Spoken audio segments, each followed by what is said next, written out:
Chairman Grassley, Co-Chairman Feinstein, members of the Senate Caucus, thank you for the opportunity to testify on behalf of Smiths Detection Incorporated, a global leader in threat detection. My name is Michael Frunzi, and I am responsible for fielding products that detect and identify chemical threats, including pharmaceutical-based agents like fentanyl. Over the past year and a half, Smiths has been working with Congress to support interdicting these dangerous narcotics and protecting the health and safety of Homeland Security professionals. As we've said, nearly 20,000 Americans died from fentanyl-related overdoses in 2016, a 540% increase in 3 years. Smith supported S-708, the Interdict Act, which passed overwhelmingly in the House and Senate and was signed into law, with over $30 million following in the fiscal year 2018 Homeland Security Appropriations Act. We want to thank Senator Bozeman, Markey, and Portman and the co-sponsors of that legislation to aid Customs and Border Protection in intercepting these threats. In September 2001, letters containing anthrax were delivered to Senator Daschle and Leahy's offices, and the entire emergency response world descended into crisis mode. Overnight, the need for rapid identification of unknown materials in the field became critical to our national emergency response. Fieldable chemical detection technology supports this mission, and in the last 25 years, threat detection devices have been made smaller, more rugged, and easier to deploy.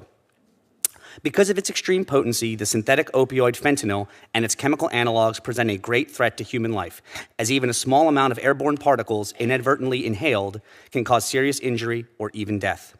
There have been multiple incidents where law enforcement officers were exposed to fentanyl in the line of duty.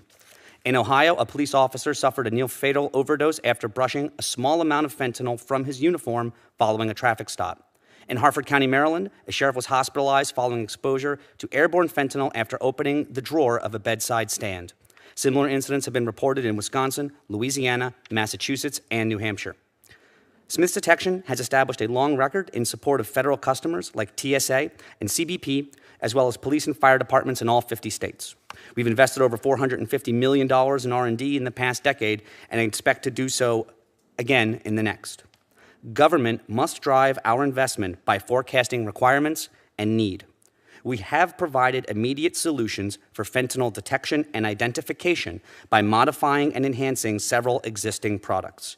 While it is not yet possible to use field technology to trace the exact origin of illicit fentanyl, these devices have the ability to record signatures from real-world samples, which can inform trafficking and distribution patterns to help visualize larger trends. Smiths Detection is also actively developing a solution to raise the interception rate of fentanyl at package sorting facilities as well, where over 100,000 parcels are processed each night. The current proposal would constitute a system of systems approach, a multi-stage automated scanning installation where each successive stage presents a more rigorous but slower interrogation of a given package. It is unlikely that the public health threat posed by the opioid epidemic will be ameliorated anytime soon. Only a combination of law enforcement, community outreach, political overtures, and medical intervention, along with technology, will eventually solve this massive problem. In the meantime, fentanyl and the harm it can cause to users, responders, and the general public will persist. Smiths Detection will continue to move technology forward to provide flexible, innovative solutions to these and other threats, to safeguard society, protect life, and support the free flow of trade. Smiths submits the following recommendations for your consideration to support the development of this equipment. 1. Establish a public-private working group to disrupt foreign shipments that includes but is not limited to the TSA, CBP, the United States Postal Service, and others in order to establish a baseline of requirements to interdict the foreign threat from China and other countries shipping opioids into the U.S. 2. Support passage of S-2763, the POWER Act, with clear appropriation lines for the next 5 fiscal years instead of just 1. This will create certainty in the marketplace and allow for private industry to plan our R&D appropriately. Introduced by Senators Brown, Markey, Rubio, and Portman, funds for portable screening devices are critical, and a major testing backlog continues to bog down state test labs.